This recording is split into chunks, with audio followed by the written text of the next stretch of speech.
Hello and welcome to our webinar where we'll be discussing how to manage information safely and securely online. The security and privacy of information collected and stored online should be a top priority for any recreation organization. Many rec departments, YMCAs and camps are managing medical and emergency contact information on paper, posing significant risks for their organization and the families they engage with.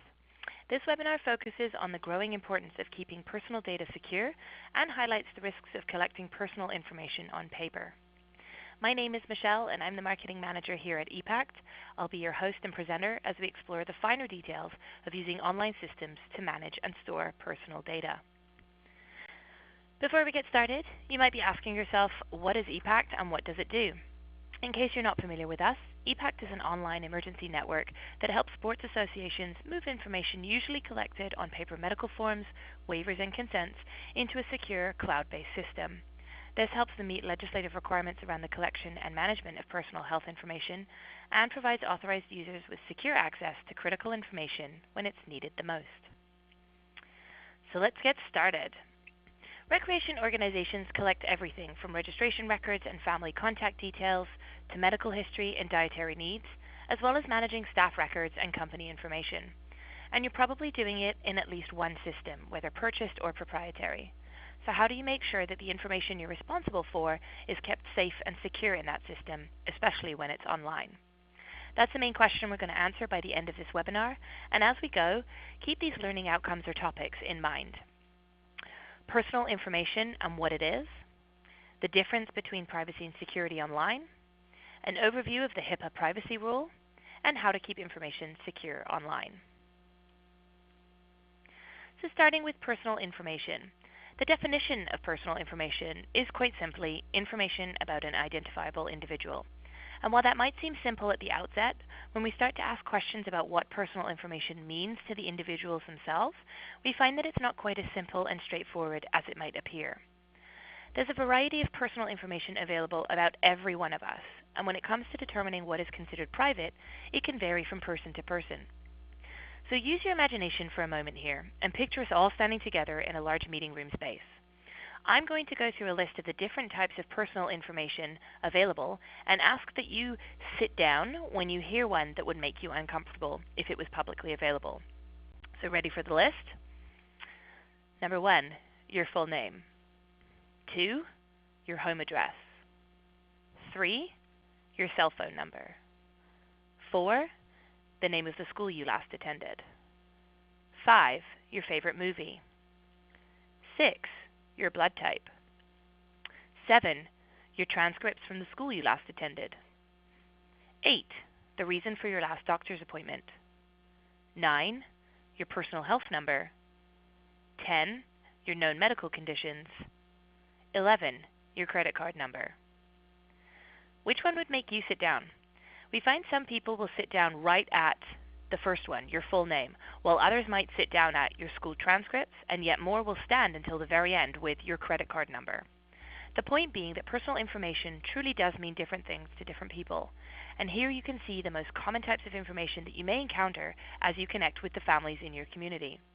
Keep those in mind as we continue to discuss the importance of protecting participant privacy and to better understand exactly what we're working so hard to protect. So let's move into the difference between privacy and security online. Security and privacy are two words we all use regularly, and while we tend to use these concepts interchangeably, they do have some key differences. So let's get some basic definitions out of the way. Security is the practices and processes in place to ensure that data isn't being accessed by unauthorized individuals or parties. It refers to the operational and technical infrastructure designed to protect that information, so things like passwords, alarm systems, computer programs, firewalls, and so on. Privacy is the appropriate use of that data and ensures that data is only used for the purpose for which it's collected. So in the case of a recreation organization, if you're collecting health and medical data, you should only use it to support a participant in a crisis. Privacy is accomplished through policies and procedures. And so because the privacy of information is a little more nuanced than security, there are some overarching rules to follow when creating your internal policies and ensuring that your staff abide by them. So these are the basic rules of privacy. State the purpose for the information you collect from families so that they have peace of mind that their data isn't going to be misused, and so that staff have guidelines to help them understand how to use information appropriately. Do make sure that participant information is up to date and accurate, and take reasonable steps to update that information as soon as it changes. Do make it easy for participants to review their records and the information within them. Using an online system can make this much easier, but even if you use paper, share your process with families so they know how to access their records when they need to. Don't share information collected with other organizations or third parties without getting consent from families, even if it's an organization closely connected with yours. Always take steps to get that consent either upfront or as needed. Delete or destroy information when it's no longer needed for the stated purpose.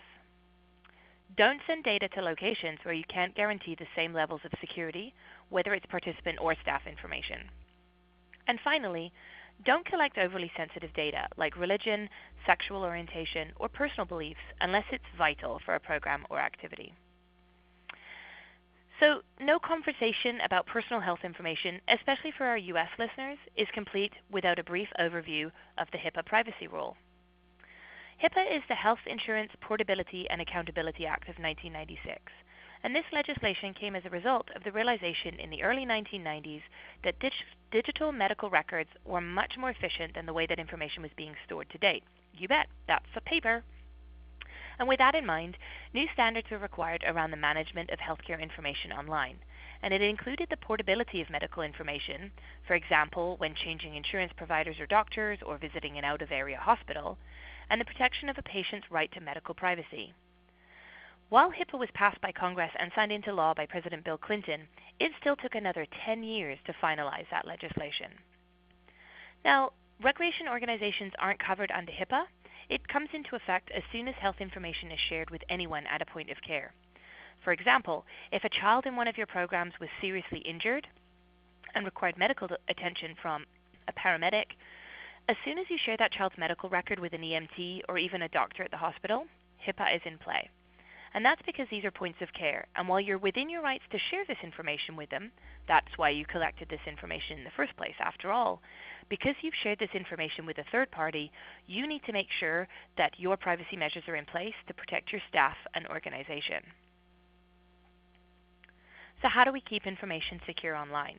It's in your best interest to implement as many of the HIPAA privacy and security measures as possible so that you can protect your organization against risk and liabilities associated with collecting and managing health information. And there are 4 key areas to consider. So we'll start with administrative safeguards. And these are all the ways that you can physically prevent an unauthorized person from accessing information. Alternatively, you can look at these safeguards as the physical ways you can authorize someone to have access to your system. So number 1, you're going to ensure there is only authorized access to information, and you should be able to quickly remove access once it's no longer needed.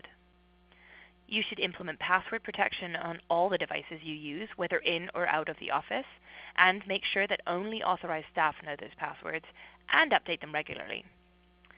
And you can create processes for transferring, removing, disposing of, and reusing electronic media, so items like smartphones, tablets, computers, laptops, and so on. An example here is that your summer camp leader doesn't need to know information about participants in the after-school program. They only need to know, and therefore should have access to, those participants that they are responsible for in the summer camp.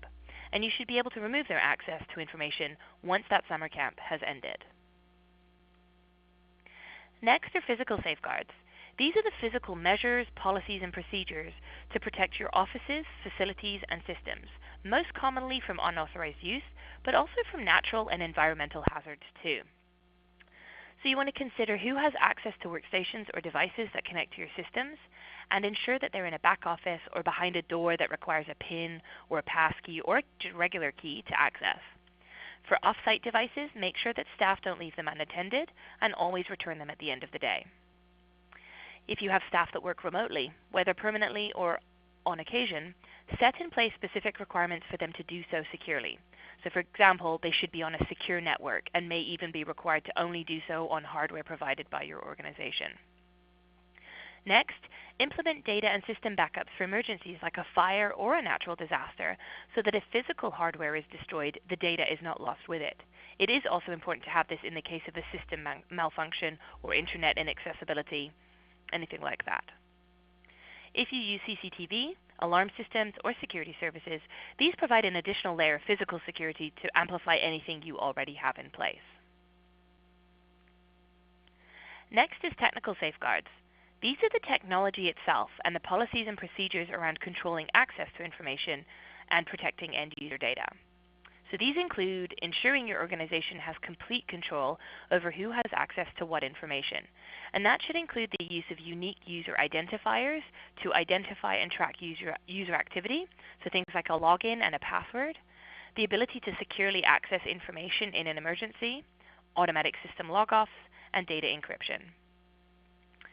Ensuring your organization has controls in place to review, monitor, and record all activity related to health information.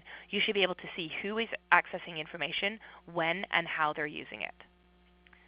You should also ensure that the health information isn't altered or destroyed improperly. When the time comes for you to get rid of it, make sure that you have a process in place to destroy information properly and to make sure that there are no changes made unauthorized by somebody other than the owner of that information. You should be able to confirm that when anyone in your organization requests information for your participants, that they're able to prove who they say they are, for example, a program leader responsible for summer camp. And using antivirus software and firewalls to protect systems from software designed to exploit vulnerabilities in computers and other devices is always strongly advised. It also prevents unauthorized users from accessing your system or systems in the first place. And some other key safeguards. These are 3 smaller ones to consider, but they're just as important to implement as the previous 3 we went over. So again, audit controls allow you to review, monitor, and record all activity related to health information in your system or systems. This means that someone on your team is regularly checking to make sure processes are being followed, and can also include privacy drills and refreshers. So here at EPAC, for example, we have a privacy consultant come in every 6 months to train the team and review our internal privacy policies with each staff member as well. Data integrity ensures that the information you have on hand is up to date and not expired, and it can be easily met through requests for families to fill out information on updated forms and provide new or different details as requested per program, per season. Person or entity authentication is that need-to-know basis. Make sure you have a chain of command around who can see what information and for how long they're able to access it. There's a lot to consider when it comes to managing privacy and security of personal health information, and with all the information we've covered today, it can seem like too much to get started, and much easier to just throw your hands in the air and say, we don't have time for this, so we'll do nothing for now and we'll hope for the best. So that you don't fall into that trap, here are a few questions you can ask your teams today to get started on either new processes or refreshing existing ones. So first question would be, how are we storing paper and electronic forms or records? It might be helpful to get this on a whiteboard so you can visualize where there might be redundancies. Second question, who has access to participant information and for how long? Third question, do our staff members understand their responsibility to protect the privacy of the families we serve and their private information? This can be addressed through internal privacy training and ongoing education. I hope you found our webinar and topic useful today and that you're inspired to keep learning about privacy and security around the information you collect from families. If you would like additional resources, head on over to our website at www.epacnetwork.com. And while you're there, if you have any questions or you'd like to learn more about how EPAC can support your recreation organization, you can reach out to our sales team by phone or email at your convenience. Thanks for listening, and we'll see you again soon.